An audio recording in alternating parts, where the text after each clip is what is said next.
Hello, everybody. Welcome back to Xbox Casuals, the Xbox podcast. I'm one of your hosts, Corey Dirrig, and alongside me, as always, is my other game installed when you install your pre-order of the other game, Josh Finney.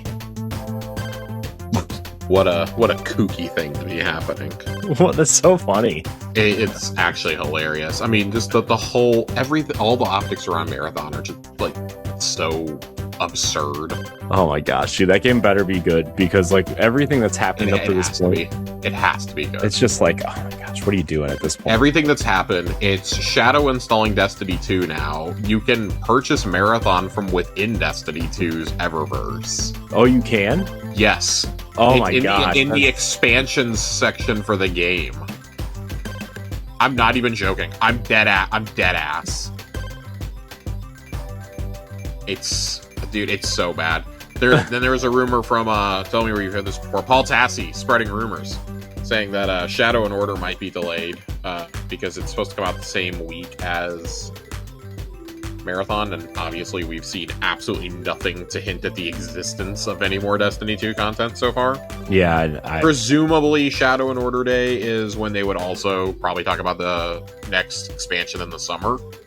Yeah, I would assume. And you know, if where is Pantheon 2? Is it all right? these are questions we have to start asking. Is it all right? Are you there? Hello? Oh, dude, I didn't even bother checking to see if there was a TWAB today. Microsoft Office, like Outlook, Exchange, whatever you want to call it, completely crashed this afternoon on business networks. So, yeah, my company alone had like 15,000 emails that did not come in that were starting to trickle in as I left for the evening. Oh, fun. So, yeah, I'm going to work early tomorrow to sort through the bullshit from this afternoon. And then I'm leaving work early because, Corey, tell me where you've heard this before. It's not. Listen, I don't know if you have seen some of the predictions for what Texas may or may not be getting this weekend, but it has swung drastically from, it'll probably just be a normal freeze to, guys, we're going to spend like 75 hours below freezing. The I phrase, heard some of it, Corey, but the phrase inches of ice was used. Inches of ice. Plural. Plural. Yes. Because see, here's the problem. It's going to rain all day tomorrow, okay? At some point in the night, it's going to drop below freezing. That rain will transition into freezing rain and sleet. It will do that all day Saturday. Sometime during the night on Saturday, it will start turning to snow. We are projected to get 4 to 6 inches of snow as well, on top of the ice. Yes. Now, would you like to guess what the wind chill is going to be on Sunday and Monday mornings? Sunday and Monday mornings. What's it going to be, Josh? They are saying -10 wind chills. Ooh. I don't know if I need to tell you this. I live in Texas. Yeah. We are ill-equipped for anything like this. Listen, Ted Cruz got on a plane and went to California today, so I saw that. We're fucked. Already leaving again, huh? Dude, the last time he did this, look what happened, okay? So, he saw his shadow, we get 6 days of winter. Oh my gosh, what a loser that guy. Can I tell you how bad this is, though? So this is going to happen. When we drop to 32, they're projecting around like between like 4 and 7 a.m. on Saturday. We will not get back above freezing, probably until Tuesday morning. We might get above it. We might hit freezing on Monday, like very briefly, and that would be it. But like not enough to thaw the pipes. So, and then here's where it gets better. So our lows all week are gonna be below freezing, which is just not great for somebody with engine trouble. Yeah. So my car is living in the garage and not Chelsea's. My car is living in the garage. I will be taking her car every single day next week that I possibly can to work. I may have looked at her work calendar to see if I can just drive every single day in her car. Just fire mine up and let it sit in the garage for a little bit to keep the engine warm. It's supposed to snow again next weekend. Yeah, and I'm. Here's the thing, Josh. It's been snowing since late October here, so Here's the thing: you're also equipped for this. Fair, true. Um, There's actually a would salt you like to know what the canopy, warm? Would you like to know what the high was yesterday, Corey? What was the high for you yesterday, Josh? 70. Hmm. 70. Hmm. You want to know what my fucking low is going to be on Sunday morning? What? 5. Hmm. 5. Hmm. A wind chill of negative goddamn 10, Corey. Yeah. Let me tell you, the wind chill the other day was negative 12 when I left for work. God, dude, you own a winter coat. The heaviest thing I own is the Destiny Splicer hoodie. I guess you're wearing that to work. It's so cold I had to put the sleeves back on it. Oh no! I've never had the sleeves on it.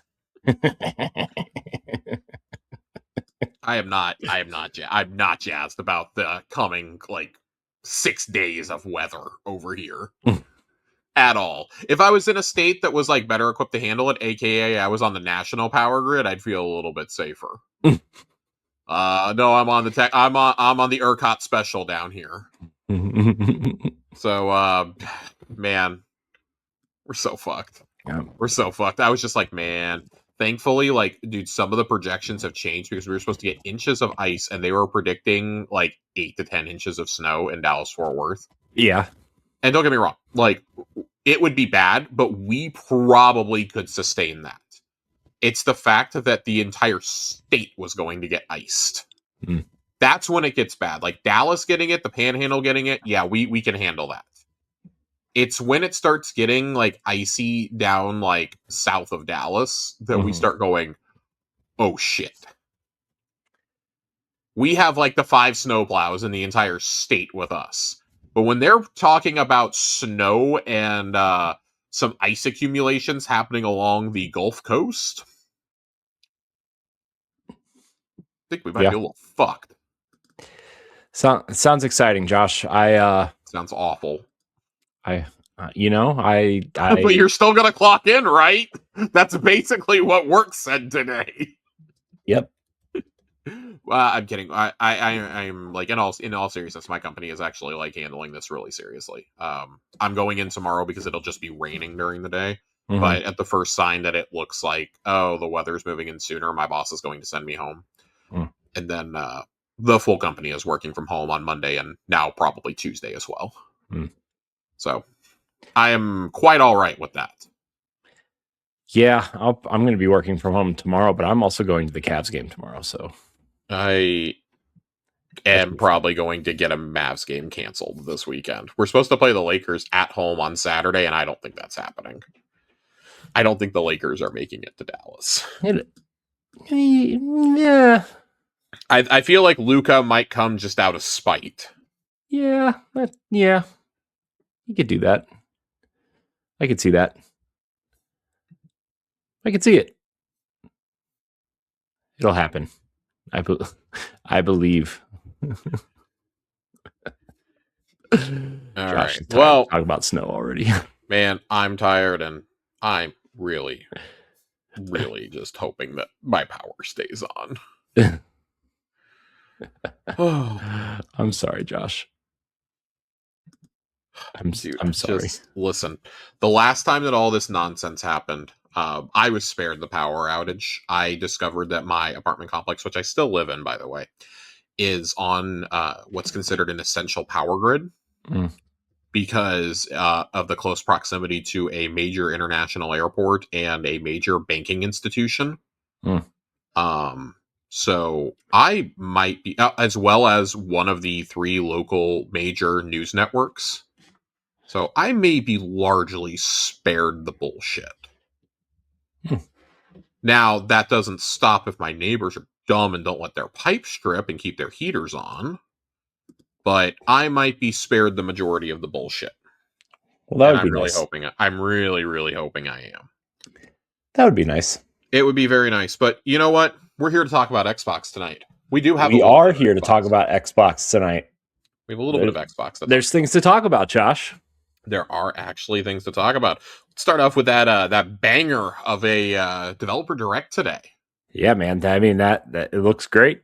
It was It great. looks Took my great. entire lunch break to watch in real time, and I was very happy about it. I saw a lot of angry Pokemon fans watching this direct for some reason. Oh, why? Because Game Freak made a game that actually looks good because the Pokemon Company isn't hindering them? Right. I mean, they actually have a budget, unlike the the $13 million Pokemon game they just put out. Dude, I don't even have words anymore, but I think of the 4 games shown, like, obviously I'm like not as jazzed about Beast of Reincarnation. No, I'm not either, but I will play it. It is coming to compelling. Game Pass, and I guess we'll start with that. It's not what kicked off the show, but I don't know. It's fine. It's fine. It looks cool. I'm glad that we got an actual look at gameplay. Mm-hmm. But I feel like I've played this game before. And I don't mean that in a negative way. It kind of looks like what was that one that came out last year? Wu Chang Fallen Feathers, mixed with like Wild Hearts, mixed with like Rise of the Ronin. It looks like that style of with like a little sprinkle dinkle of Horizon in there. Yeah, a little bit. Yeah, I think this looks fun. I mean, it looks gorgeous. The game looks fucking gorgeous. Yeah, it looks amazing. It looks great. I didn't know they had it in them. Yeah. We saw the trailer last year and we were like, okay. But no, I was pretty impressed with it. But, being impressed also doesn't mean that I have hype for it. You can be impressed and not, like, super want to play something. So I'm glad it's coming out in the summer when it's probably going to be much slower for games. Yep. I'm more likely to play it then. Mm-hmm. Yeah. But we're here to talk about the first party games, Corey. That we are, Josh. That we are. So I guess we'll ping pong on this one. Let's start with the game that kicked off the show. Forza Horizon 6. Oh my gosh, looks great. Dude, at various times, and granted I'm watching on a phone, I could not tell if I was looking at a game or if I was looking at like cars actually pulling into a car meet. This game looks so fucking good. Yeah, I like every time. I mean, I know Forza's going to look good, and every time I see it, I'm like, how does it look this good? Dude, every fucking time. Every time. And I think it looks great because it's Japan also, right? And it's so much different than like outside, I mean, we've seen enough outside snowy environments from like Forza Horizon 4, right? Like, oh, The Witcher has mountains and like Skyrim has 3 and 4 both had snowy expansions, I believe. And then 5, like, oh, okay. I like, it's hard to impress with like rural environments anymore, right? Not that it doesn't look great, but it's just like, okay. We've had like 5 games of this. Yeah. But man, when they get into this, like really get into it, oh my gosh, dude, it's like an amazing looking game, which made me even more excited for Fable, which we'll talk about later. But like, man, the Forza Horizon 6 looks amazing. Yeah, this looks fantastic. They missed the Tokyo Drift theme song though. Not in the direct. I don't think they had the rights to use that, considering something else that popped up at the very end. I know. It was just funny. No, I think this sounds really cool. It sounds like I think a lot of us after 5 were like, well, how do you do another evolution of this without just being like, oh, we're in another country? Because listen, as much as I like 5, it kind of felt like it was just the final evolution of the journey we started with 2. Mm-hmm. Arguably with 3. 3 is probably still my favorite of the Forza Horizons. I think Australia had the most unique biomes. Mm-hmm. But man, there's just something about this that looks really cool. I like the emphasis on the city racing again, because I didn't really care for it in Horizon 4, where really the only city you really raced around in was, to my recollection, was supposed to be Edinburgh. Mm-hmm. And I didn't really enjoy that. I loved the city racing in 3, though. Yeah. In Australia. I liked that, and it felt like, man, if you could just iterate on this a little bit. then it would be really cool. And I think they've really done that here from the glimpses we got of Tokyo City. This looks like it could be really, really cool. And I like that they're blending the city with the rural parts, because I don't think you can set a racing game in Japan and not pay homage to both. Right. But I think the thing that has me the most excited here is I like the idea of being able to, one, build race events anywhere in the world. That is for people way smarter and more talented than me. But I think that's really cool. And also that you can make them with your friends also. I think that's really big. It's basically Forge for Forza. Yeah. And I think that's really cool. I like the idea of the car meets. I think the car meets sound really, really cool. Like, oh, if you see a car that you like there, you can buy it with the in-game currency. That's cool. Yeah. Super cool. Yeah, I think that's cool. And that's something that, like, when you think about it, you're like, man, this feels like a no-brainer. Yeah. This really feels like a no-brainer. Like, I don't know. I am not as in tune with car culture as a lot of my friends and peers who play these games are, but car meets are apparently huge in Japan. I know it's pretty big in like the U.S. suburbs. Also, I've been to some cars and coffee events with a friend of the show, Ray Apollo, before, and there's almost always ones going on in the nice neighborhood just north of me. So I like the idea of being able to go there and being able to be like, oh shit, like people from the open world are just like here chilling with their cars. Like you can get them. There's cars you can just buy that you'll find in the world. I like that aspect of it. I kind of wonder if that's going to replace barn finds in a way. Yeah, I wonder. I like that. The base building, dude, they're doing base building. I'm absolutely here for this. I think that's such a cool idea, but I like that the racer that you're going to play as here isn't someone who's already in the festival. It's not some like hotshot racer or up and comer. It is literally a dude.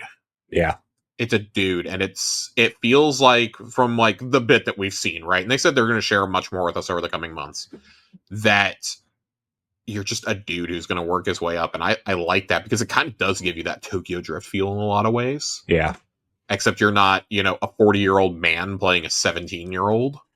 Yeah, racing against Home Improvement's oldest kid, right? Remember that? Not racing against, or not racing with Han, who was paid, he said, I think like $20K to be in that movie, and still had to wait tables. Fucking wild. But yeah, if the Tokyo Drift song is not in this, we fucking riot. We fucking riot. Guess I'll have to, turn the volume down and just blare it somewhere on Spotify. What's the next logical step for Forza after this? I mean, I almost feel like they would do like I wonder how much also they're experimenting with this behind the scenes at some point with like the flight simulator tech of like going everywhere at some point. Yeah, I mean, they said this is 5 times larger than any Horizon map. And let me tell you, Mexico was fucking huge, but it was empty. Yeah. It was empty. I really liked Horizon 5. It's maybe the best feeling driving game I've ever played, like arcade style. But man, it was fucking empty. Mm-hmm. It was empty, and that's why, like, I think that Australia kind of did a little bit of everything. It definitely needed a bit more city or like some smaller towns or something, but Australia, I feel, still had the best, I don't know, kind of mixture, especially with the dynamic. That's where you get dynamic weather for the first time, I believe. Yeah. So I like the iterations that they're making here. I think you can kind of blend everything you've learned from all of these games together. If this is the only Horizon we get for, like, I mean, obviously it's not the next generation yet, but I would expect we don't get another Forza Horizon for another 4 or 5 years. The last one came out in fall 2021, so we're getting this 4.5 years later. It's pretty good. Yeah. That's pretty good. And it is coming to PlayStation. We already knew that, but it is not coming to PlayStation day one. That's a very interesting move to me. Why it's not coming to PlayStation on day one, I have no idea. Especially since Fable, which we're going to talk about here in a few minutes, is coming to PlayStation on day one. Yeah, I wonder. I would have flip-flopped those. I wonder if it's just because Forza 5 came out so recent for PlayStation. I think it's partially that, but also, like, I don't know. Forza's kind of like Xbox's last like crown jewel in a lot of ways. Yeah. Listen, I love Halo, but there's no denying Halo is not what it once was. I No. love Gears, but I mean, the last mainline Gears game was 2019. Yeah. Like, dude, by the time E-Day comes out, it'll have been 7 years. Yeah.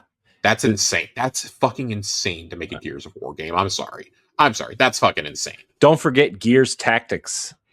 I have not forgotten Gears Tactics. I love Gears Tactics. Thank you very much. But that came out 6 months after Gears 5. I know. So probably the perfect ROG Xbox Ally X game, though. I mean, for real though. As someone who's currently playing Fire Emblem, Horizon is one of those. Also, I guess they feel that like if you don't get it right away on Xbox or PC, you're gonna buy it this fall because that game's gonna do gangbusters. Horizon 5's was out for 4 years and it sold 5 million copies last year on PlayStation alone. Mm-hmm. That's insane. It was the best-selling PlayStation game of the year, Corey. I know. Isn't that crazy? I actually don't know how accurate that statement is. I read it. I read it from someone I trust. It was number 4. Number 4, close enough. Let's see, what was it? Okay, hold on. I looked at this list earlier today. Hold on.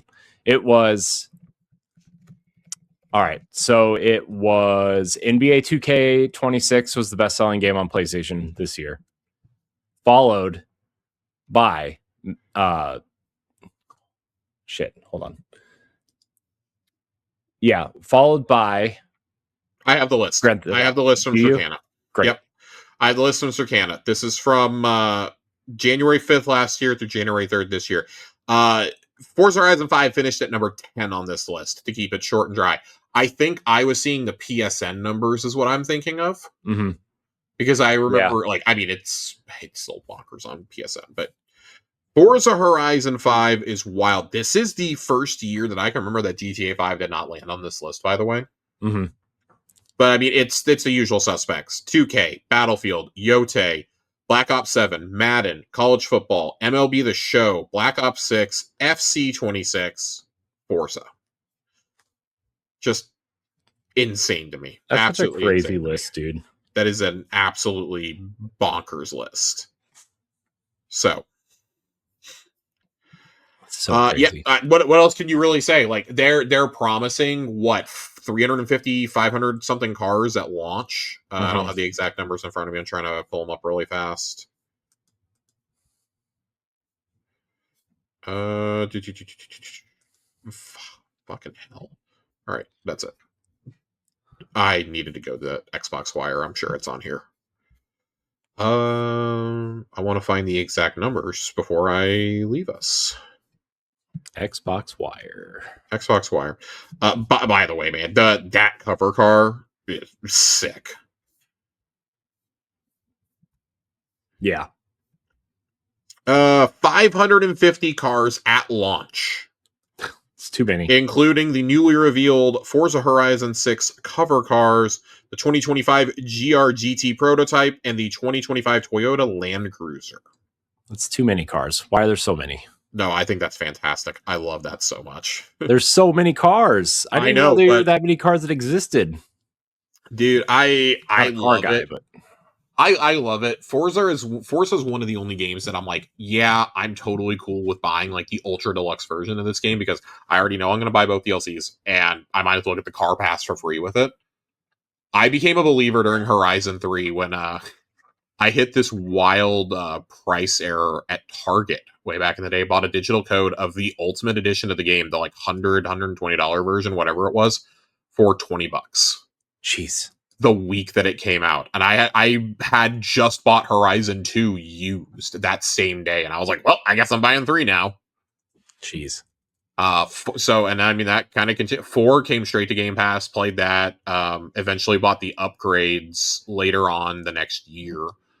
And then 5, I mean, they did the right thing with 5. If you were playing it through Game Pass, you could buy the upgrade pack to just get all the DLC for like $40. Mm-hmm. And actually save money. And I like paths like that for games I already know I'm going to play a lot of, because then I'm like, oh, I'm still supporting the devs, but I'm not paying $100 to support the devs. Yeah. So I like that. And of course, there's going to be a big deluxe version of this. I think for like $110, something like that. It's going to come with car pass, going to come with the DLCs and whatnot. So yeah, all the way here for it. The cover art is absolutely fucking gorgeous for this game too. The key Oh yeah, with the snowy mountain behind it. Yeah, it's amazing. Yeah, with fucking Mount Fuji behind it. Yes. Mm-hmm. It looks great. All right.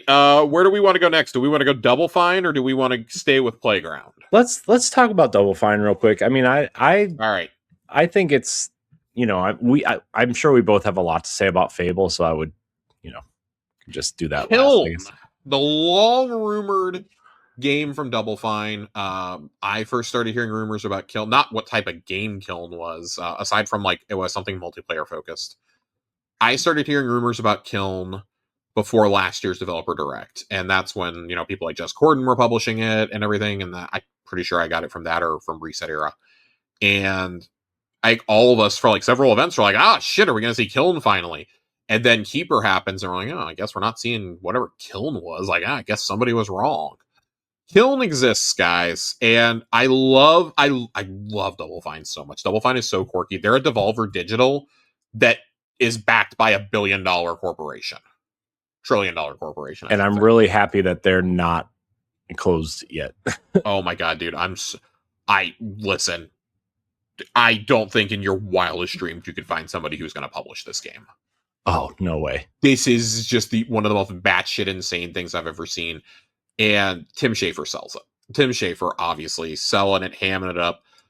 They are taking the approach to these types of games that Xbox has gone on record as saying that they want. They want smaller games that are quicker and cheaper developed to put out between the major bangers. So, like, between your Playground Games titles, between your Bethesda game studios, between your Infinity Wards and your Blizzards and things like that, they want games from studios like DoubleFine, and they want games from teams that can make smaller teams. So like Obsidian, you know, Obsidian put out Avowed and Outer Worlds 2 last year, but they also found time to work with Eidos Montreal on making Grounded 2, which is a way better version of Grounded 1.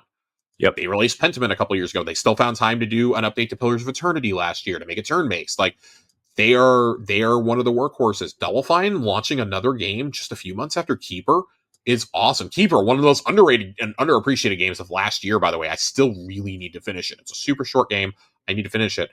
This is awesome. Tim Schafer was talking about this, and he goes, we do game jams where everybody just like jams on an idea, and if they feel confident enough in it, they bring it to the team, and we pause work on everything for 2 weeks to just work on that game if the majority of the studio wants to. And that's how ideas are born. I was half expecting him to say that Keeper came from that because it feels like something that would have, but then you're like, that's classic Tim Schafer. But him reviewing that Costume Quest came from that originally was awesome. I love Costume Quest 1 and 2. Yeah. So to hear that came from that was really cool. I don't know that I've ever heard that anecdote before, but him talking about that was just really, really, really cool. So what is Kiln, you might be asking? If you didn't watch this, I don't know if the words I'm about to say will do it justice. I implore everybody to pause this pod, watch the trailer for this, and then come back. Yep. Okay, did you take some drugs while you watched that or drink copious amounts of adult beverages? I don't think it would have helped because I watched it as totally sober and was still completely lost at times. Kiln.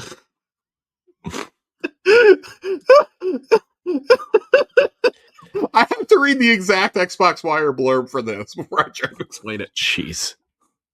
You play as a little spirit tasked with creating and inhabiting pots of all shapes and sizes before jumping into team-based multiplayer battle arenas against your fellow players' clay creations.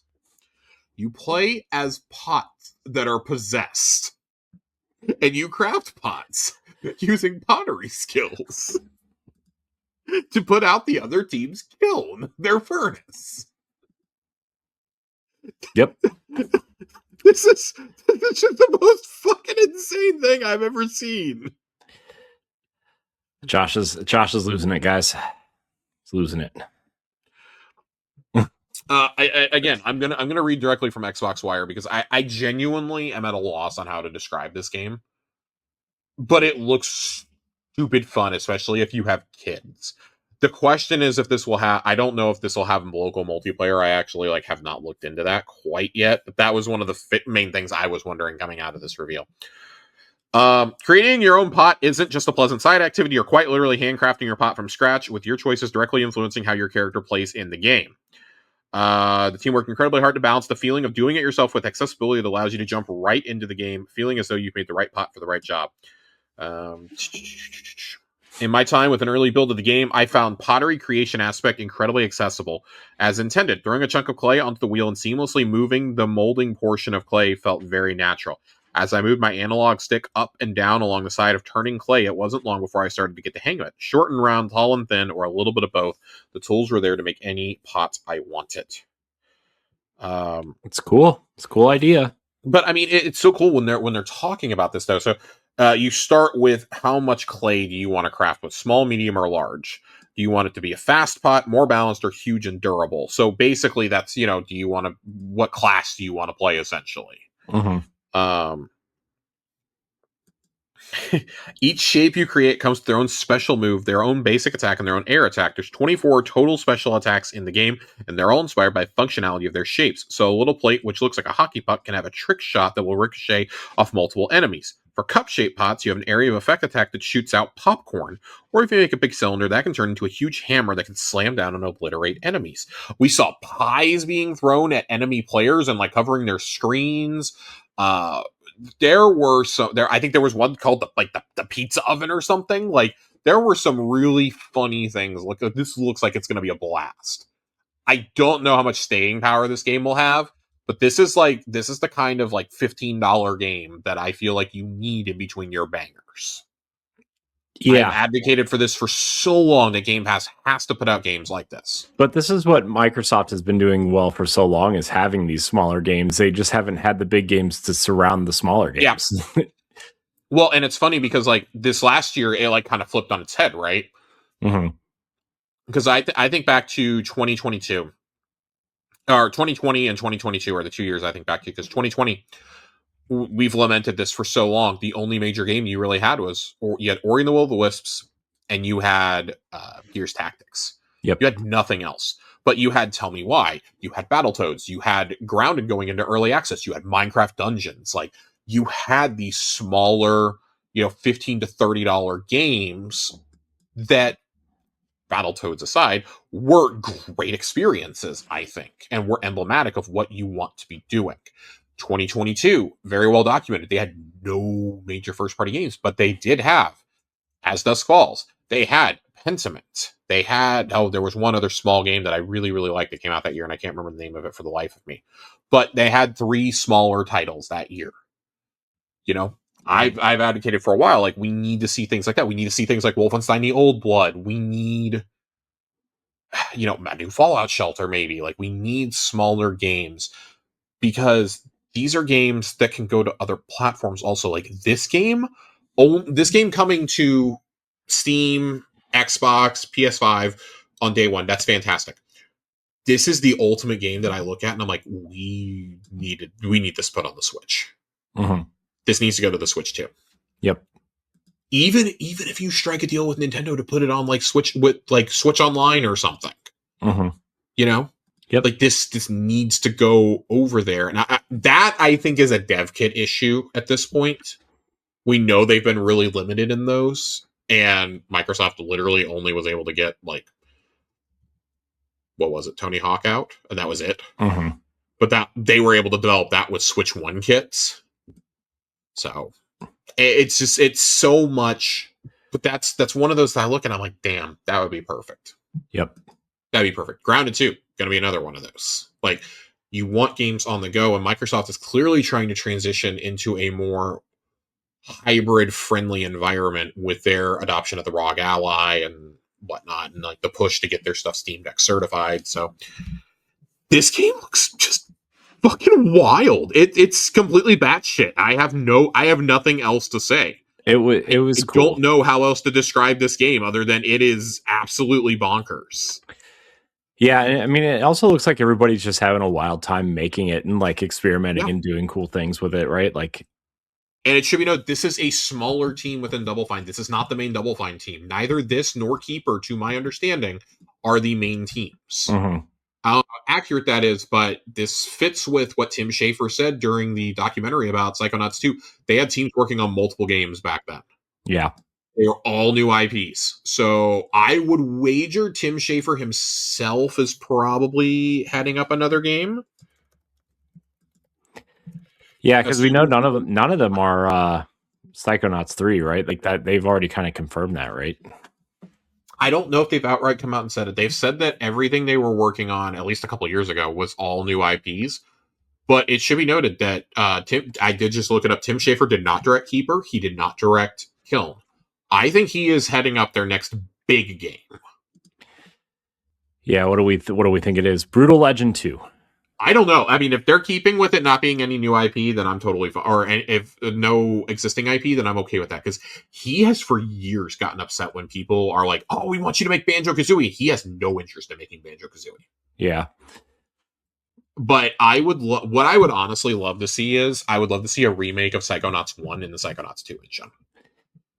Yeah, we've talked about that before, right? Yep. It's like, but I also feel like the time to do that would have been, and I know they probably didn't have the budget for this, but like the time to do that would have been like right before Psychonauts 2 came out. But yeah, that would have been something like, especially when you had the delay of it out of the launch of the Series X, that I would have been like, okay, well, this is getting punted to next year. Granted, all their resources were tied up in that game, and I think they want to avoid getting into that again. Unless it's for a game they really, really believe in. Right. That being said, if you're going to make a Psychonauts 3, I'm there for it. That is Psychonauts 2 is one of my favorite games of the generation. I'm not going to say it's one of the best, but it's one of my favorite games of the generation. It's a great game. It's a phenomenal game. It is one of the best platformers of the generation, if not, well, I can't say it's the best because Donkey Kong Bonanza exists and Super Mario Wonder exists, but it is the best non-Nintendo platformer in my opinion. Yeah, I mean, I would put it up there with like Astrobot, probably. It's really good. Fuck, god damn it. Okay, so it's on the tier below the Nintendo and Astrobot tier, but it's making a very strong case to be in that tier. Top 5. Mm-hmm. I'll accept that. In terms of like pure joy that I got playing a game, that's like one of the happiest I've been playing a game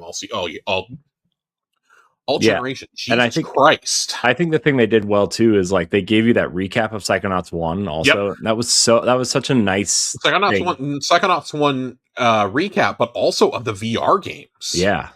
Because we never got those. Those were only on PSVR and on whatever the fuck else. Yeah. So those are still like some of the hardest just to figure out how to play now. So yeah. I'm here for it. I will play anything Double Fine at least once. Nothing can be a worse experiment than Bleeding Edge coming out for $40. But Josh, what are you going to feed to the AI to make a video game? Dude, listen, Bleeding Edge is genuinely one of the worst video games I've ever played in my entire life. I literally cannot believe how bad it is. It was so bad that you want to know what you want to know what Ninja Theory is doing next? They're not doing a new IP. They're not doing Project Mara. They're going back to Hellblade. Good. They heard all the complaints about Senua's Saga from everyone who wasn't Corey. I mean, I have complaints about it. I just really liked it. I know. I'm teasing because you were easily the most positive person. And it's not a problem. I'm 100% aware of that. I was the most positive person on the game. Yeah. So, anyway, that's neither here nor there. Kiln, it looks fun. I don't know if it's quite for me. And I don't know if this is I don't want to say that this announcement like took the wind out of my sails. We speculated a couple weeks ago on what this could be. I really, really, really had high hopes that it was going to be the Persona 4 remake, with it being the year of Persona, the 30th anniversary. I thought this was a really good opportunity, but I'm glad they went with a first-party game because, man, if it had just been 2 Playground games, I say just. If it had been your 2 biggest first-party games of the year and a Game Freak game and like a remake, I don't know how the general public would have taken that. Mm-hmm. I think this got everyone really, really excited though, and I think this is one of those that like you're gonna try it at least once, just because it looks ridiculous. Yeah, it looks crazy. And I'm okay with that. Like we need games like this. And again, like I think a game like this, if it has local co-op, that's going to be so much better for it, I think. Also, it looks really streamable. It looks really this looks like the kind of game jam type of game you stream for a couple Fridays and then you completely forget to ever log into again. Yeah. And that's not a bad thing. That's not a bad thing. Get your moment of virality and get people invested in it. Like, this fits better here than it would have at the Game Awards or at the Summer Showcase. God, can you imagine this gets shown at the Summer Showcase and people are just like, what the fuck did we just watch? Oh my God, look at what Microsoft is doing. When you do it here where the developers can explain their vision, though, I think you can sell that so much easier. Yeah. And it's in stark contrast to the games that we've had revealed, like surprise revealed in the past. So last year it was Ninja Gaiden Black 2. And then the very first developer direct, when we got a surprise, was Hi-Fi Rush. I still maintain Hi-Fi Rush. I don't know why this team did not believe you could show that at like E3 and get people hyped, but that's where we were. They didn't know how to market that game, and it's one of the greatest tragedies. Well, I mean, they might get. I mean, well, Crafton's going to get a second chance crack at it because it got rated for a Nintendo Switch and Switch 2 that leaked on the PEGI ratings board. So silly. I don't know what we're doing. I don't know what we're doing here, guys. I mean, but Corey, to be fair, it's not Microsoft, it's Crafton now, but and Crafton is a disaster. So Crafton, am I right? Crafton is pretty accurate. Can we move on to the main event? Yes. Fable, Corey. It looks so good. It looks so good, Corey. I'm so dude. When they showed the clock tower and then like the dude, when they showed Hall of Heroes or whatever it's called, they showed the Heroes Guild. They showed the fucking castle, dude. Like, dude, it brought back so many memories of like Fable 1 and 2 for me. So many. Dude, I love how like you get points for being a chicken chaser and kicking the chickens. There were some just this game, man. This game, I feel like they nailed the feel of it from what we've seen. I really need the dialogue to stick. We've seen a little bit of the dialogue. We didn't get too much. We saw a little bit of combat. Didn't get too much. I'm still firmly in the camp of this is going to be their direct after the showcase this summer. Because I think it has to be. If it's Call of Duty again, I might fucking scream, dude. If it's Call of Duty one more goddamn time, I might scream. You don't think the next Call of Duty is going to be good? No. I have more faith in this one being good than Black Ops 7. I'll put it that way. God, man, that trailer for Black Ops 7 is still. I don't want to talk about one horrible rug pull on me. Anyways, could have had Control 2 there, but no. Fable, they fucking nailed it. Now, one thing they have confirmed in an interview with IGN is your morality does not change your appearance in this game like it used to. And there's a lot of longtime Fable fans I know that are upset about that. I'm okay with this. This is a new interpretation of the Fable universe. This is a new start in a lot of ways. I am okay with changing some of that. Like, if you're going to give me a fully explorable Albion, and I was cracking up when they're like, oh, go on a date with somebody, marry them, have kids, buy a house. Buy all the houses in Albion. Buy a business. Buy all the businesses. Marry more people. Have more kids. Probably get a divorce along the way. I was cracking up because I'm like, this is Fable. That's a very Fable thing to say. I'm interested how this fits into the continuity of the previous games. If it does actually fit into that, or if they just took the inspiration from the original games. But right now, it looks to be a very faithful next chapter. I was reading, they started kicking around ideas for Fable after shipping Forza Horizon 3. So this game's been on their minds for 9-10 years now. Yeah. That is a long time. An insane statement to say. That is such a long time, dude. That is an incredibly long time. I'm gonna see if I can find this while we're talking. But yeah, also Rich Twat is one of the best pieces of dialogue. Sold. A1 Johnny immediately he messaged me. He's like, "Oh, dude, I already knew I was gonna drop money for Game Pass after that. Amazing." Ugh. So good, man. So good. It's so good. But what did you think about this, Corey? I thought it looked great. I was in you know, it's still a work in progress, obviously, right? But I was a little concerned about the frame rate. Yeah. It's very much a work in progress. Oh yeah. And obviously this whole doc was probably made like 6 months ago, right? I mean, like this slice of game was probably from 3 or 4 months ago, at least. But I think it looks great. I love that, like, they are sticking with the choices matter thing. I like that you start as a child. I just, they seem like they are sticking to, you know what this feels like? This feels like the game that Peter Molyneux promised 20 years ago. Oh my God, dude. If there's one game from history that I really would love to play a fully realized version of, it's Milo.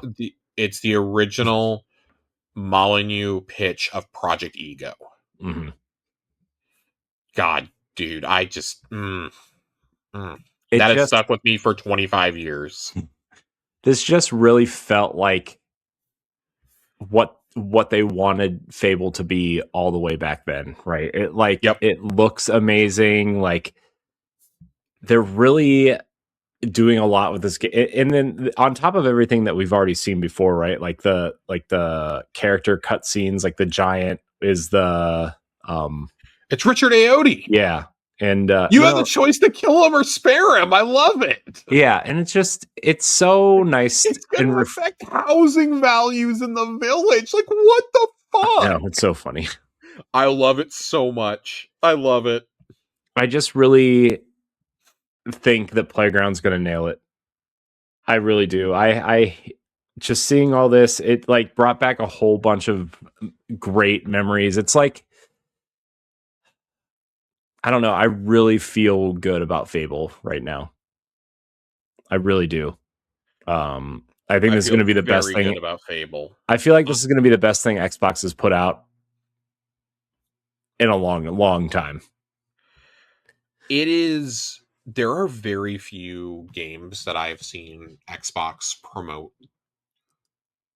maybe in like the last 10 years, that have had the amount of positive reception I've seen around this. I've seen no negative takes.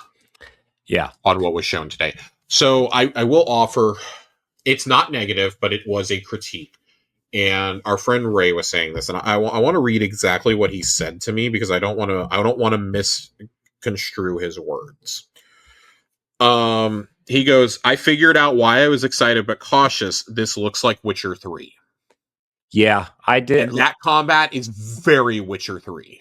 I did note, like, a lot of it does kind of feel that way, but I feel like once you get into it and realize kind of what, I don't know. I agree, but I feel like a lot of fantasy games kind of look that way these days. I see what he's saying. My point was with him, and again, we were just talking. We weren't like arguing or anything. Yeah.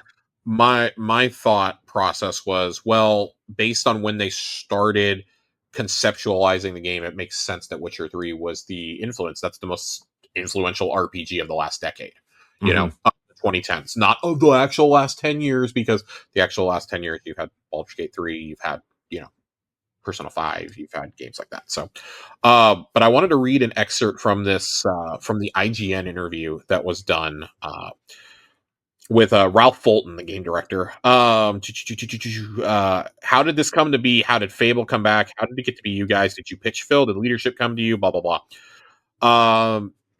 The year after we shipped Forza Horizon 3, so 2016, 2017 kind of period, by that time in the series, the team really hit its stride, knew exactly what it was doing, understood the franchise, had really gelled and come together as a team, really knocked that game out of the park.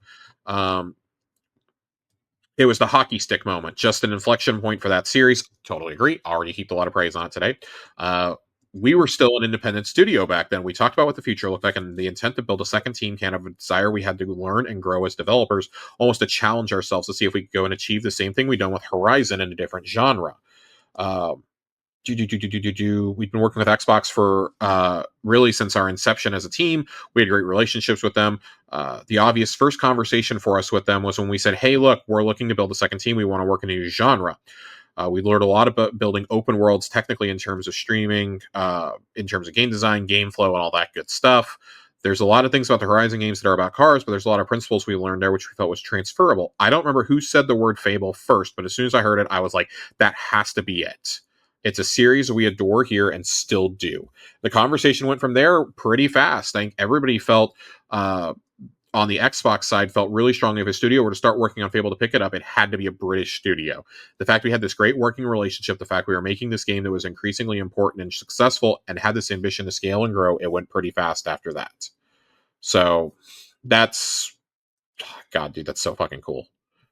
That's so fucking cool. I love that. Yeah, I'm really excited to see. Man, this game just feels really. Man, this feels like it has the potential to have the legs that The Witcher did, right? Especially because of the choice, how the choices changed the game, right? Like, I really feel like this has the potential to be a Witcher or Skyrim-esque hit.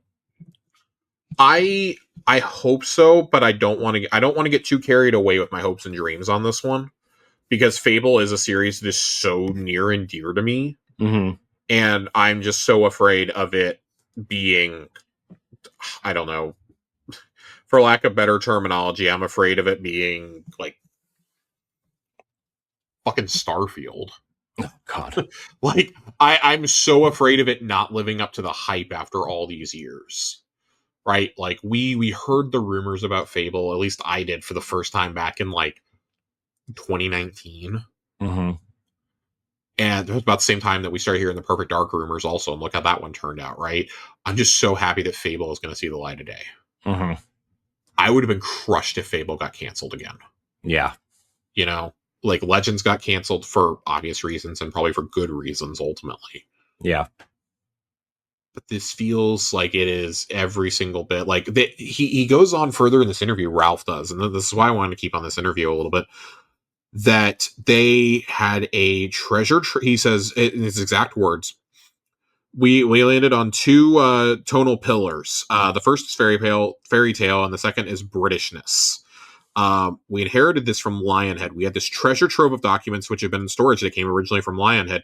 One of them had been this incredibly neat little piece of direction, which was Fable is fairy tale, not fantasy, which I think is brilliant, incisive,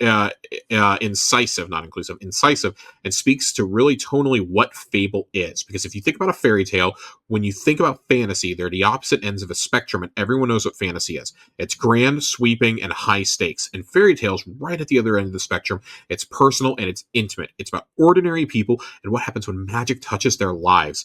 And it has this moral component. You can almost imagine the difference in color scheme. The color palette of fantasy is very different from the color palette of fairy tale. And we just onboarded that in a directorial statement. Holy shit. This guy gets it. He fucking gets it, Corey. Yeah, and that's what has me excited, right? It's like, it really feels like they get it, right? They get what people want. They get what Fable is. They get like the tone and everything. Like, it really feels like that. I mean, you know, I really feel like they get it. Yeah.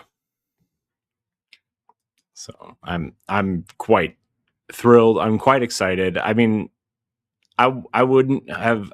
I mean, I would admit that I was a little bit afraid of this, but you know, just the way I was incredibly skeptical. Just I've been because of the way excited about this for so long. Yeah, just because of the way that, like, you know, Microsoft's been going, plus like, you know, how at least Turn 10 was treated after this. Perfect Dark ending, like, you know, and them, like, yeah, Forza Horizon's great, but they've never made an action RPG before, really, right? As a studio, like, yeah, they hired people that could do it, but like, you know, it's tough, man. But what they showed today has me like, I'm very high on this. It definitely became one of my most anticipated games of the year for sure now. This is like, short of them coming out and blowing, you know, the socks off and telling me that Persona 6 is going to come out this fall, this is my most anticipated game of the year. Yeah. It's like this and Fire Emblem are like my 1A, 1B right now. Yeah. So I have been skeptical. My childhood best friend and I have been talking about Fable on and off for years because we grew up playing Fable and Fable 2 together. Mm-hmm. And I remember that his parents weren't going to let him pre-order Fable, so I pre-ordered it for him under my name. I pre-ordered 2 copies, and so we could get pub games. We get the pub games, Xbox Live Arcade game. Played a lot of pub games back in those days. And we fell in love with this world. We fell in love with Albion. And obviously Fable 3 didn't hit the mark. We've wanted to return for so long. Like, we've talked for years, like, what would a return look like? And this is as close as I can imagine, you know, those conversations coming to life. He has told me, he was like, I will not believe that this is actually real until I get to actually play it. And then I still don't know if it's going to be real. I think he's so scared of something happening. Like, Perfect Dark is another game we were both incredibly excited to see. I mean, we played the original one as kids on N64. We for context, my childhood best friend and I have been best friends since the 3rd grade. So, like, we've literally, like, we've grown up playing everything together. Like, mm-hmm. I had the GameCube, and him and his brother didn't have one. His family didn't have the money. He would come to my house on the weekends to play through Wind Waker. You know, he'd come over, he'd play through Wind Waker. We'd play Smash Brothers. We played so much Rogue Squadron 2 and 3 on that GameCube. Custom Robo. We played a lot of Custom Robo also. Like, we played Robo. I fucking love Custom Robo. Top 10 games that need to make a comeback. The Switch would be perfect for it. Hint, hint.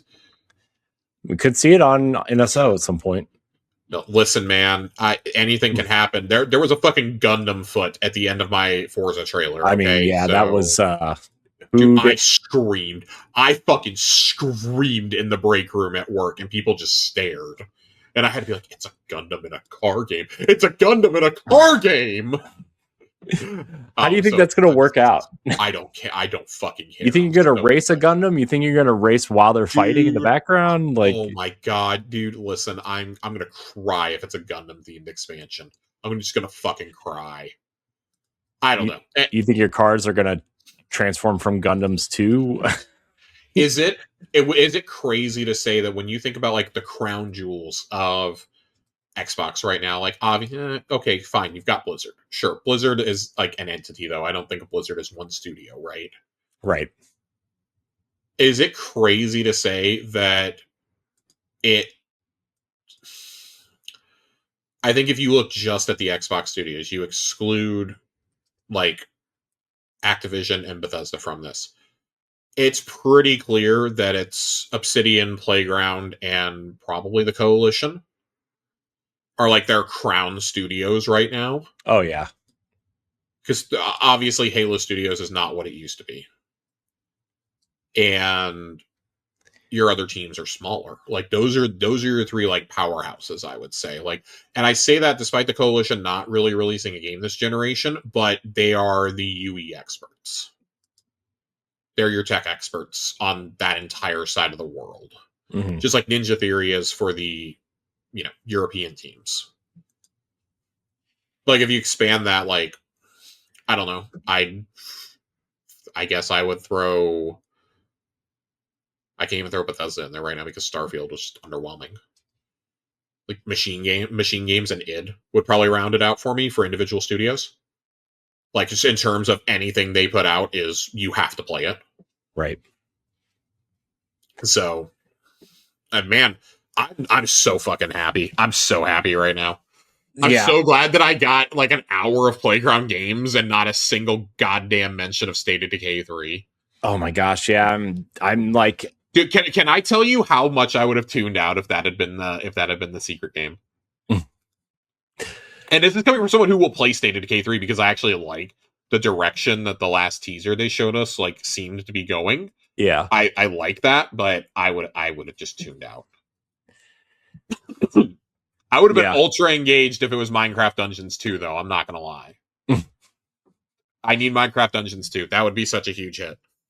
And it's supposedly in the works. I would not be shocked to see that in a couple months. Yeah.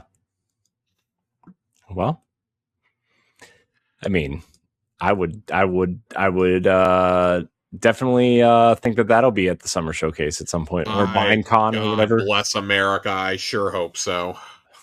Is that what it's called now? Minecon? Is that the Minecraft? I don't know, but I'm really, really hoping that we get to see this at Summer Showcase. So, yeah. All right. We do have a couple of other stories to get to. Of course, Developer Direct. I guess like just final little nugget on this. Like I love this. They need to do 2 a year though. I think they need to do one in the fall. We have to start getting one in the fall. Like it can't be you do Developer Direct, you do Summer Showcase, and then you do like basically nothing the rest of the year. Like, yeah, but also like think of how many other things they have. They have BlizzCon, they have QuakeCon, they have like, you know what I mean? Like, but that's the thing. Like, you have to start spreading some of these announcements out to those events. I agree. Yeah, I think we know they are with BlizzCon this year. Mm-hmm. Yeah, I think obviously BlizzCon needs to be for Blizzard games. Obviously, I think QuakeCon should be for probably the Bethesda games. Anything Bethesda. They've shown the stuff for all of them. So yeah, and then like these Developer Directs should be for the Xbox Game Studios stuff, right? Like I feel like because Call of Duty has its own thing, Activision doesn't really do very much else at this point. So like, you know what I mean? Like I feel like they need one of these in the fall, especially if they're not going to do the XO events anymore, right? Like this definitely needs to be a thing. I mean, look how many Nintendo does, like what, 3 or 4 directs a year plus the summer one. Like, they need to be taking a page out of that book, even if it's like I'm okay. Like I'm okay with them not doing explicitly a Developer Direct if you can utilize these other events better. Mm-hmm. Like you said, BlizzCon doesn't happen every year. Okay, great. This year it is happening though. Everything we've heard is StarCraft is going to be big there. They're going to talk Diablo there, obviously. World of Warcraft is going to get talked about. Like, great. Keep those things there. Like, that's fine to have those. Diablo, I think, has that crossover audience, though. That, like, you can show that at a summer showcase and people are going to go ape shit for it. Oh, sure. Yeah. But that's where you go in depth with it, right? Like, maybe get the cinematic trailer to the summer showcase and then, boom, we're going to go in depth on the story and on the gameplay. The summer showcase should incorporate everything. Yes. And then these individual events should be for the specific things. But right? like Call of Duty gets its own reveal showcase. Great. Stop putting it after my Xbox events. Yeah. Gamescom, utilize Gamescom more, man, and not just for your PS5 ports. Yeah. Utilize that for smaller things. Like you can easily plug Age of Empires in there. You can plug in some stuff from use your European teams there, man. Yeah. You can buy a spot with Keeley to do a 5-minute deep dive on one of your European games or something. Yeah. You know? Like that would be great to show there. Yep. So, and there's nothing that says you can't still show stuff at the Game Awards, but like, hey, maybe like a 20-30 minute showcase of just like, hey, as a reminder, here's some stuff that we have coming this fall, but also let's look to next year. Like, I can't believe I'm going to say this. Do it like State of Play, but do it in a format that I actually want to watch. Yeah. Because I don't know if the Direct is the answer either, because I feel like the Directs are hype, but they're just so fucking soulless. That is like the most corporate, we put together a PowerPoint here, damn thing that I've ever seen. Yeah. It was cool when it was the only thing. Now it's like, okay, if I get my choice, I'm going to take Developer Direct every single time over Direct. I will gladly take only seeing 4 or 5 games in a 45-minute span over just, here's our voiceover over every trailer and every piece of game footage we're going to show you. Jeez. Like, it's just, at a certain point, man, Yeah. Yeah. But, all right. I'm not gonna dwell on that too much. We have a couple of quick stories to get to here though before the end, and we actually do have a few questions to address as well. Questions? Let me find my tabs and where I was. Tabs. Oh man. Games Radar had some really good chats this week about some of the future games coming this year, specifically two that we did not see at the Developer Direct today, Gears E-Day and Halo. They had some chats about those. Would encourage people to go look at those. Those are making people a little happy and angry, respectfully. Shocking. But some details on E-Day. Our story is set over consecutive days, so players become intimate with the city. We want them to feel the loss of what was here, the history, the people, and the lives. You'll get to visit downtown, historical landmarks, military installations, industrial emulsion refineries, and even forested outskirts. The city, known as Kelowna, could host one of the most emotional and heartfelt stories in the entire series, if the team is to be believed. The story of Emergence Day is really about what happened to the people of Sarah. It was a massive worldwide event. We want players to feel that impact. So we decided to set this game in a single city. We think it has potential to be one of the best stories in the Gears franchise, and certainly the most heart and emotion when you're looking at Marcus, Dom, and the origin of the brotherhood that they forge. So, right. I'm very interested. I mean, I figured this was going to be open world and probably Jacinto, right? Like, I don't. Sure. I mean, I figured that's based off of 5, right? I mean, they tried to make those open hubs, and I don't think it worked at all personally, but I think the stuff in the cities worked okay. I actually really like that. I didn't like the bullshit with the sled. That's what I mean. Like, yeah, the sled stuff. Like, oh man, let's sled over to this area to make a Gears level within this tiny area. The actual city was interesting. Sure, yeah. So, but the sled stuff. If you take that as like kind of your like, okay, we experimented a little bit here. Now, how do we make this into a full game? A little more interested. But it's Gears. We're here for the story. Mm-hmm. We're here for the story. We both love Gears. Very excited. Yep. So I suspect they're probably going to go completely dark on this until the summer showcase. I would assume so. There's not a Gears con anywhere, so no. Something else I think they're going to go dark on until the summer showcase is, oh boy, Halo. Halo campaign evolved, and the chat with Games Radar. They talked about it, and they says, we hope to bring along series veterans who have been with us for the past 25 years and have them play with an entirely new generation. There are people who have never before been exposed to Halo. Maybe they've always been on Sony products, switched consoles at a certain point, or just missed it. We want to bring players back together. Halo is best played when we have a large, healthy community. We see this as a way to grow, expand, and reconnect to the community. We want to honor the Halo legacy on PlayStation, and we're paving the way to expand our Halo universe. That's how we see it. And it's not a small thing. We don't, and we won't take it lightly. We definitely feel the weight of it. Can I just say, you can't talk about growing the Halo community and release a game that has no multiplayer. I'm totally fine with Campaign Evolved coming out. What I'm not okay with is the fact that you basically have ended support for and will not be supporting Infinite anymore, and you will not be doing esports for Infinite anymore. And it makes me really wonder, like, what is the future for Halo? Do you think... I don't want to say this lightly. I think you have to talk about the future of Halo this year, and I don't know if it's going to be at the summer showcase or if that's something they're going to save for Halo Con in October.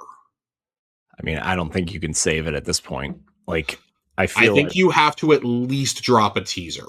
You have to. I think you have to acknowledge it at least. Can that be the one more thing? Can I get the one more thing be the announcement of a new multiplayer game for Halo? I mean, what if they just announce like a multiplayer thing, like the free-to-play multiplayer project, and then obviously these campaigns are clearly going to get remade, but like what if the multiplayer, they just announced a free-to-play multiplayer and like this is what we're going to update, this is what we're going to support for the future, like that sort of thing alongside it. Like, I feel like that would be the best case scenario at this point. Yeah, I mean, man, I don't know what you do. I don't know where you go. Yeah, Halo is in a very precarious spot right now, though. Plus, you got to get multiplayer on PlayStation. You got if you're going to put this game out on PlayStation, you got to get multiplayer out on there. That's what this game is known for, right? Like, yep. As much as I will always think of Halo as a story first, I acknowledge that many more people are invested in only the multiplayer. Well, I also think fine. Halo's the rare game where like people like both. Yeah. Like, both matter. Yeah. And I don't feel like you can have one without the other. And I feel like if they just release multiplayer, like people would be like, oh, where's the campaign? You know, like I actually genuinely feel like a lot of players would say that. Not everybody, but a lot. So that's where my head is at, is like, okay, well, they're going to remake these campaigns. I wonder if they go back and make a multiplayer suite with they remake all the old levels and then remake, have new ones sprinkled within each pack that they release or something. I think you're going to have to. Yeah. I think you're going to have to. But we already know the campaigns are being remade. Yeah.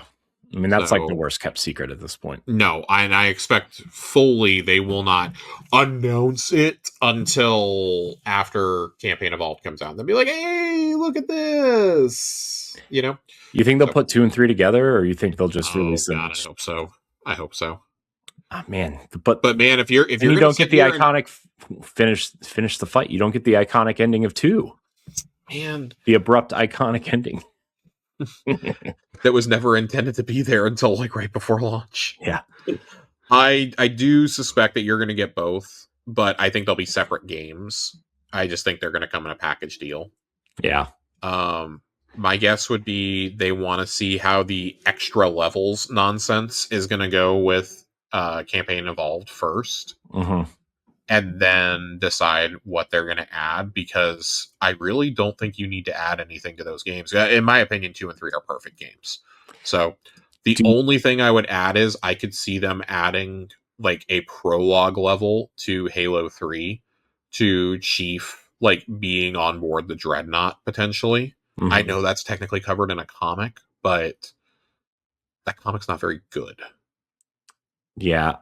I could see them doing like a bridge style thing for that, for sure. Yeah, like a little mini in between adventure or something. Yeah, I don't know. I could see that. Or maybe even like a chapter 0, essentially.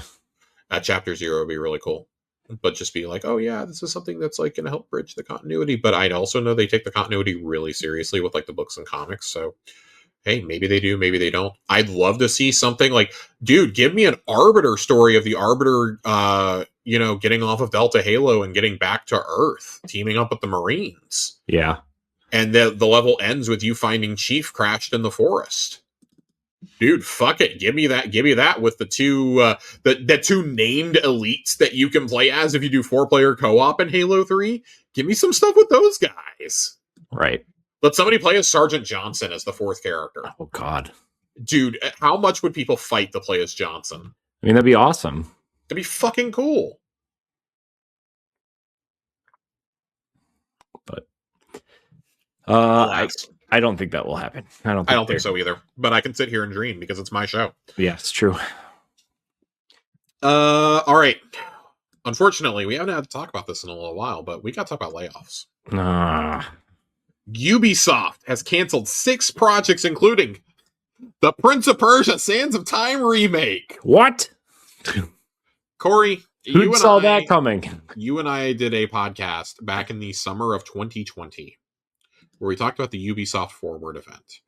And they showed Sands of Time, and we were like, there's no way this game is coming out in the next couple of months like it was supposed to. And then it got delayed. And it kept getting delayed, and it has never come out. They were adamant that game was supposed to come out in a matter of months. I know. Well, it was announced at what in like October or November or something, and then it was supposed to come out in like January? Something like that. Yeah. But we covered this back in 2020. They announced it in the summer, and it was supposed to come out in January. Yeah. That's what it was. It was supposed to come out in 6 months. I was still living in my apartment in Austin at the time. Yeah. Tower Casuals was in the single digits for episodes. It's true. And then they canceled it.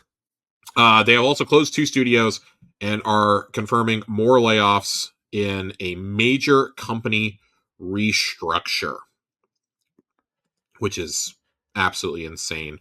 Of the half dozen games that have been fully scrapped, Ubisoft is only publicly naming one today, the Sands of Time remake that was rebooted once already. 3 of the canceled games were new IP, and 1 was a mobile game. Going forward, their core focus, the company says, will be on open world games and live services. Oh boy, exactly what they were already doing. Oh. No specific detail has been given of the 7 games Ubisoft has delayed either, though that number does include the unannounced game once set for launch before March 31st this year that's widely expected to be the Black Flag remaster. Did you also see the Division Definitive Edition floating around? I have seen that floating around. I believe there is an event happening this weekend about it. Yeah, I imagine that is just Xbox Series and PS5 ports of those games. I right? think so too. With the DLC, right? I feel like. Yeah. I've been thinking a lot about the Division lately, actually, to be honest. I really liked that first game a lot. I liked it, and it just didn't have the staying power. I actually really like 2, but I just don't know what to do about 2. Ubisoft Stockholm will fully close as a result of the changes, having previously collaborated on Frontiers of Pandora alongside mobile studio Ubisoft Halifax. Restructurings have taken place in Abu Dhabi, at the Trial Studio Red Links, yikes, and at Massive, home to the Division. And Star Wars Outlaws. Man. Star Wars Outlaws. Yeah, apparently, supposedly Star Wars Outlaws 2 is one of the ones that just never got off the ground. Mm-hmm. They canceled it before it even went into production, which is wild. Yeah. But that game also really underperformed to Ubisoft's expectations, which are apparently sky high. Yeah. All this comes from IGN, by the way. I should say that. I'm reading directly from their story. Their restructurings. 5 creative houses. Kind of sounds like the Blizzard and Square creative units. The first of which was detailed last year. Previously established Vantage Studio now encompasses the development of their 3 biggest brands, Assassin's Creed, Far Cry, and Rainbow Six. And soon the remaining divisions will take on themed groups that cover the remaining franchises. Creative House 2 will be dedicated to shooters, such as The Division, Ghost Recon, and Splinter Cell. That's a fucking joke. They don't care about Splinter Cell. Creative House 3 will focus on live experiences, including For Honor, The Crew, Riders Republic, Brawlhalla, and Skull and Bones. So Creative House 3 will close down within the year. Creative House 4 will feature narrative-driven and fantasy-oriented series, including Anno, Might and Magic, Rayman, Prince of Persia, Beyond Good and Evil. Beyond Good and Evil 2 did escape the cancellations, The Verge confirmed, by the way. Fucking wild. And then Creative House 5 will center on family and casual gaming, including Just Dance, Uno, Hasbro, Idle Miner Tycoon, Ketchup, Hungry Shark, and Invincible, guarding the globe. Hungry Shark. Man. You don't play Hungry Shark, Josh? Dude, I look at this and I'm like, what do I actually care about in any of these? Like, I don't. Like, I'm rapidly getting to a point where a Watch Dogs is all but dead, by the way, as a franchise. That's true. Dude, we're seriously pretending that Riders Republic is a thing? Like, are we actually pretending this? Yeah, man. Are we dead ass doing this? Because guess what? One of the other games canceled, even if they won't come out and say it, was a Splinter Cell game. Gosh, this is so bad, man. We're pretending that Rayman still exists to these people? Like, just hurry up and sell it to Nintendo and be done with it, please. Please give it to somebody who will actually do something with it. Like, even Microsoft wouldn't be doing this to Rayman. Yeah. They'd at least, like, extort it and put it on every single platform and store before they did this. Yeah. Jesus Christ, dude. What a catastrophe. Ubisoft, it's just gone from bad to worse for them over, like, the last 6-7 years. Yeah. It's been not great. Not great, Josh. There is nothing that I'm interested in that they currently are working on. Black Flag Remastered is like the least exciting thing you could ever tell me that you're going to do in Assassin's Creed. I know that a lot of people love it. I personally fucking hate that game. I have actual, real, visceral hatred for that game. I mean, I really like Black Flag, but I know why. I understand why people don't like it. Everybody seems to like that game but me. I checked out with number 3, and I came back for Odyssey. And I'm really glad I did, because Cassandra is like the second best protagonist in the whole series, in my opinion. But I mean, Odyssey is really good. That's neither here nor there. Yeah, I played Odyssey, and then I proceeded not to be able to like sit through another one of those games without complaining about it, because I had reached my allotment of one massive Ubisoft open world game per 5 years. Yeah. So, because when I play Valhalla, is still broken for me. I tried. Oh yeah, wasn't that achievement broken for you? Like, oh dude, the achievement was broken. I literally can't see the ending of the game in game. I'm soft locked out of the ending, and it has never once been fixed. That's crazy, dude. I try periodically, like every 6 to 10 months. I try it. I own it physically. I try it. That's wild, man. Yeah. So I give up. Whatever. You guys get this. I watched it online. 2 other really quick things to get to. Life is Strange is coming back, and God, dude, they're basically just like throwing this out here. It's another damn. Yeah. Life is Strange Reunion drops in March. Yeah, that's drops in 2 months. That's wild, man. Put it this way, Pure Xbox says, we're getting the Walking Dead final season vibes from this reveal, a chance to wrap everything up and overcome the poor sales for Double Exposure. Because, man, they had to break the glass. Chloe had to come back. Oh. And Chloe, just like one of the absolute like shittiest friends in video games, I feel. But yeah. Anyways, have fun with that, everyone. Yeah, I don't know if I'll be playing this one. I will not be. I don't like that series one bit. I love the first one. Beyond the Storm is good. 2, okay, I wasn't really as interested.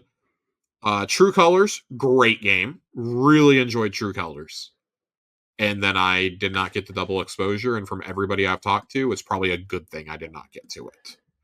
So I also just don't care as much since Don't Nod isn't making them anymore. Yeah, who's making this? Deck 9? That's who's making them now? Yeah, it's Deck 9. It's the makers of Beyond the Storm. Yeah. But I mean, they did True Colors, which I really liked. So, but I think that the fact we have to keep going back to Max and Chloe is just really, really silly. I mean, are you surprised though? I mean, like, no, I'm not, because it's a one-trick pony. Life is Strange is a game that, like, it hinges so much on shock value, right? And, like, not always in a good way either. That game is insanely dark. The first one is, by the way. Yeah, I mean, that opening chapter where, like... if you've never played Life is Strange, like, dude, the opening chapter is dark, but oh my god, dude, the further you get into the game, it's like, holy fuck, like, what am I playing? But there's also, like, scenes in that game and moments in that game that are really powerful. Mm-hmm. Just most of them don't involve Chloe. Yeah. And it has a bitchin' soundtrack. I fucking love that soundtrack. So we shall see. We shall see if it's any good. I will probably play this when it's like $15, which should only take like 2 months. I can't believe they make enough money to keep making those games. I don't know if they do. Unless I think it's Square in the West, I don't think has much else going for it. Right. Unless Deck 9 has something else they're working on. I just don't really understand how they keep making these games. But I mean, they must sell, I guess, but like, or like at those sales, they must sell a ton when they go on sale, right? I mean, from what I understand, Double Exposure was abysmal in terms of sales. So the others all sold pretty decently, I believe. Yeah. All right. So we have questions in Discord. Questions? But I'm going to be really honest. Some of these are being saved for Tower Casuals because there are a lot of Destiny-centric questions in these two. But Hail Hydra writes in with a few questions. First question, Patriots or Broncos? Oh, God. Patriots. I mean... dude, I can't believe it has to be Patriots by default. Yeah, especially with Bo Nix out. Like, I feel like Yeah, dude. Like if Bo Nix was healthy, I would probably root for the Broncos. In all honesty, I don't hate the Patriots now. Now that Belichick and Brady are gone, I'm not as bothered. yeah. The bad man can't hurt me anymore. So, like, yeah, I'm like Careful kind what of you okay say. with that. His wife, girlfriend person will come get you. Jesus Christ, Jordan Hudson has entered the chat. I am much more excited for the NFC Championship, and I'm hoping that I have power to watch it because my beloved Seattle Seahawks. Yeah, Uh, I'm pulling for the Seahawks. I'm not gonna lie. I obviously not just because it's my team, but of the four left, I feel like it's unless you have like some sort of geographical attachment to the other teams, it's kind of like it's like the lesser of the evils. Yeah. Also, like if they if they even make the Super Bowl, we're gonna have to have some really uncomfortable conversations about this defense and how good it is.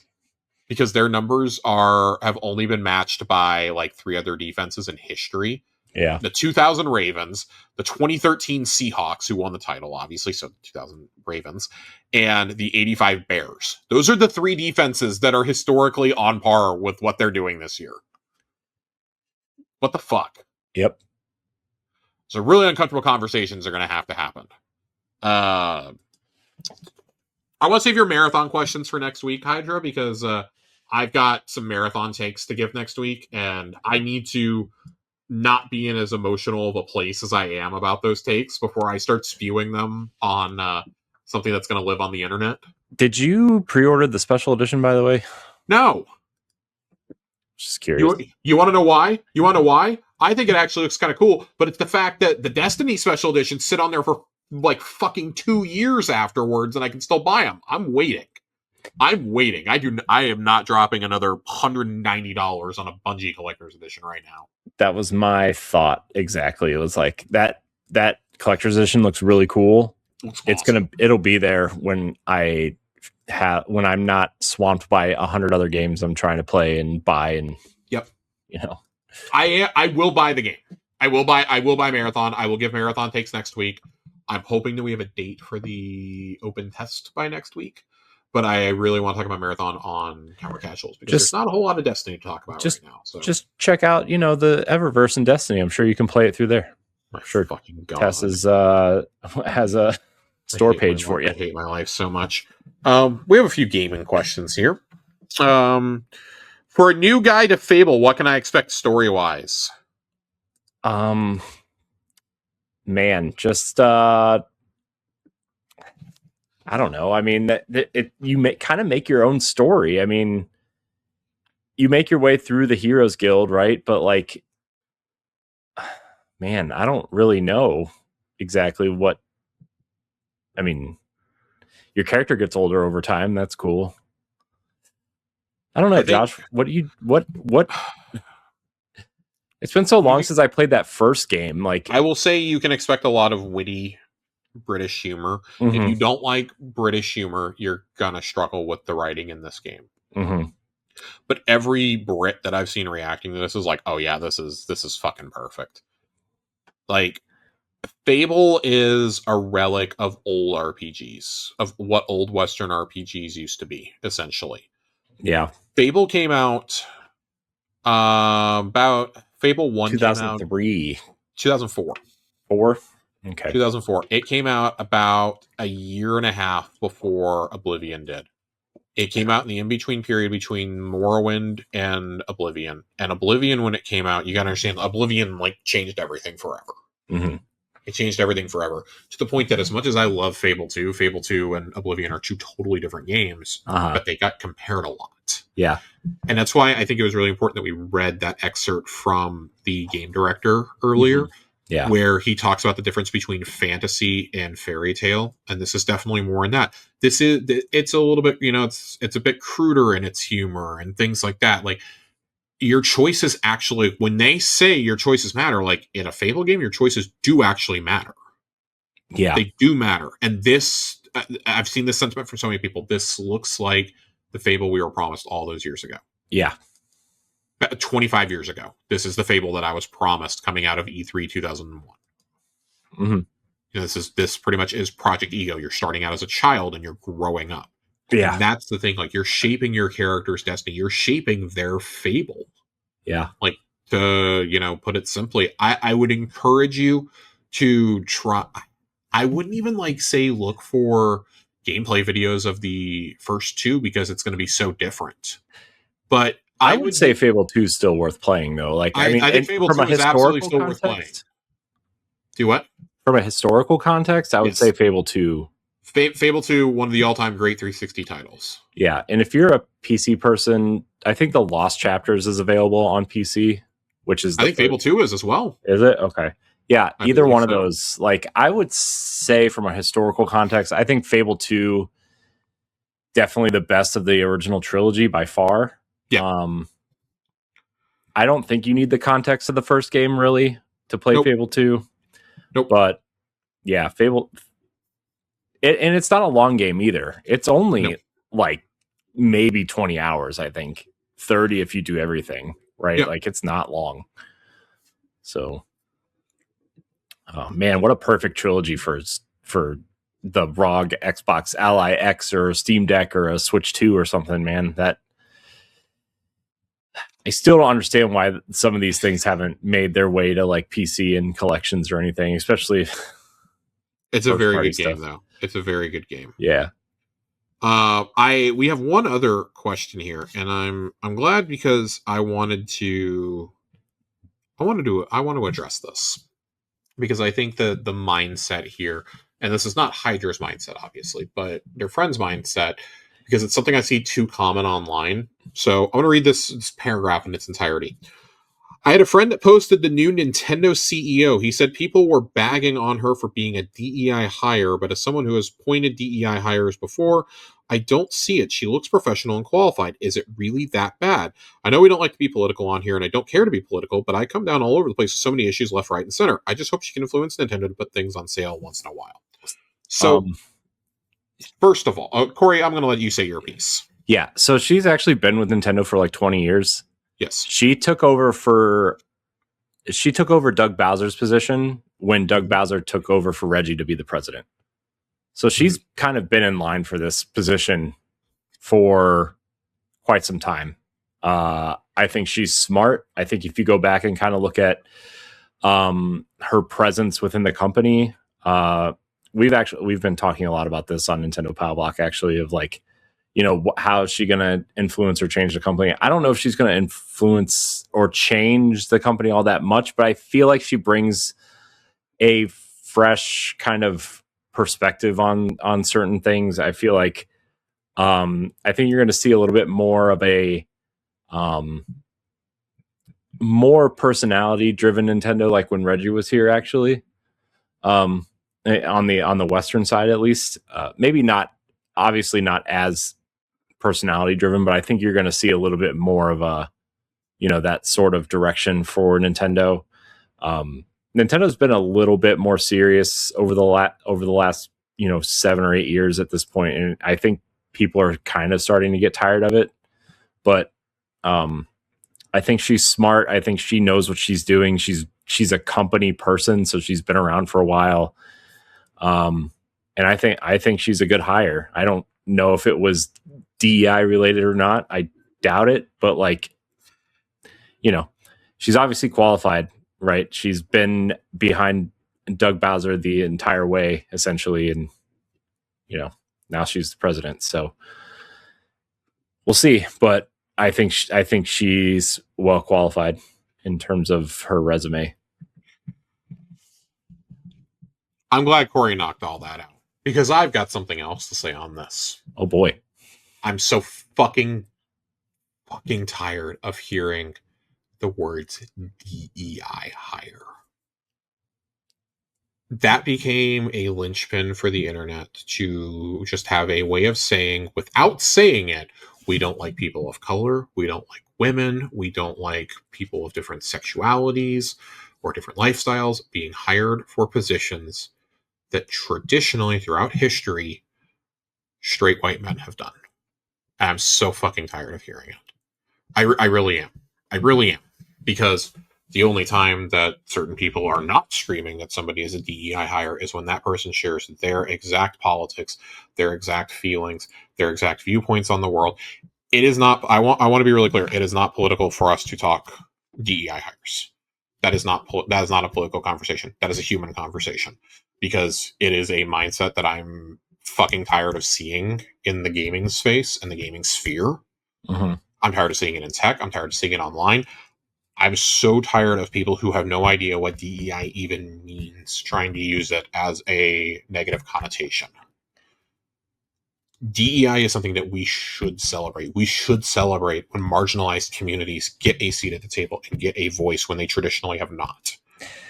Our world, our art, our culture, our tech are better off when we have a variety of voices giving input and steering the ship, as opposed to just the ultra wealthy and the ultra powerful elites amongst us. So no, I don't think it's political, and I do not want you apologizing for us talking about an extremely qualified person getting the fucking job. Yeah.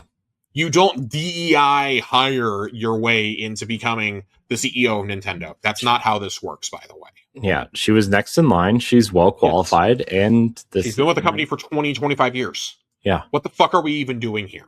Yeah. What the fuck are we doing? Yeah. And her favorite game is Pikmin, so Miyamoto loves her. A DEI hire, if you want an actual example, like if you want an example of somebody who should not be, I'm not going to say DEI hire because I think it's a fucking stupid phrase. You want an example of a hiring that would be problematic? If we hired Miyamoto's nephew just because that's his nephew. Okay?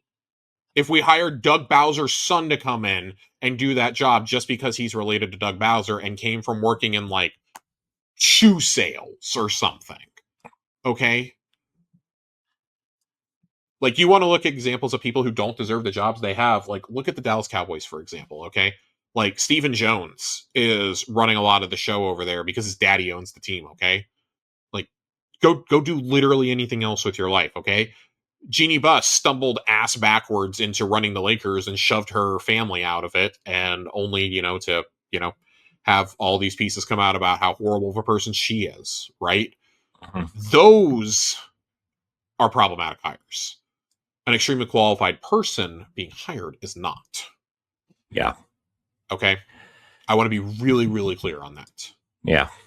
And I'm not going to tolerate and I'm not saying that our listeners do this, but I'm not going to tolerate if anybody tries to insinuate that highly qualified people should not have their jobs simply because, oh my God, it's a woman working in games. Because it's a woman. Because it's a person of color. Because it's somebody who might be gay or might be, trans or bi or whatever, like, because they're non-binary, like, because maybe they use a different pronoun than you do. Okay, congratulations. I hate when people try to be the pronoun police and are like, oh, well, I identify as an Apache attack helicopter. No, you identify as a piece of shit is what you identify as, actually. Okay, that's what you're actually identifying as, because guess what, everybody uses a pronoun whether you want to admit it or not. You are addressed by a pronoun no matter what. So I'm fucking tired of this. This sent me on another rant because I had to have this argument with somebody at work the other day. I'm like, well, how does it fucking affect your life? It doesn't. Okay? It doesn't. Yeah, it affects none of our lives. It affects none of our lives. I'm going to be just so honest with you. I feel like everything that's wrong with the world today is summed up by us even having to address this conversation. Yes. And that is not on Hydra at all. I want to be really clear about that. No. That you wrote in about that and asked that. It's just, I'm going to get just totally brutally blunt with you about it. Yeah. And, I feel like, Xbox is run by aside from Phil, like, it's run by Sarah Bond. She's a great leader. Yep. I feel like she knows, aside from everything that's happening with Microsoft in general, right? But, I feel like dude, even look at Microsoft in general, Satya Nadella. Yeah. Nintendo, Reggie Fils-Aimé. Yep. Is Filipino. It's so fucking dumb. The internet truly has given a voice to the absolute worst among us. Yeah. Even 10, 15 years ago, we would have laughed these people out of our spaces. Yeah. But now those people are so mega popular that, yeah, it's going to get traction because the dumbest among us get, millions upon millions of views. Yeah. It's a constant, never-ending battle. I hate it so. By the way, Corey, get me out of here. Get me out of here. Side tangent. Just you reminded me of something real quick. Did you see the hats that Greenland is wearing? No. They're MAGA hats, but it says "Make America Go Away." I mean, dude, listen. I'm there with you, Greenland. I'm there. I thought that was funny. That is funny. Speaking of going away, we're going to go away because we've been doing this for almost 2 hours. So everybody out there, thank you so much for watching and or listening to this episode of Xbox Casuals. You can catch Josh and I on Tower Casuals. You can listen to Nintendo Power Block if you want to listen to more Nintendo stuff. Josh may make an appearance sooner than later on there. Yeah. Josh, thank you for your time tonight, as always. Appreciate you. And everybody out there, we appreciate you more. Thank you so much for watching and or listening. Until next time, we love you. Goodbye.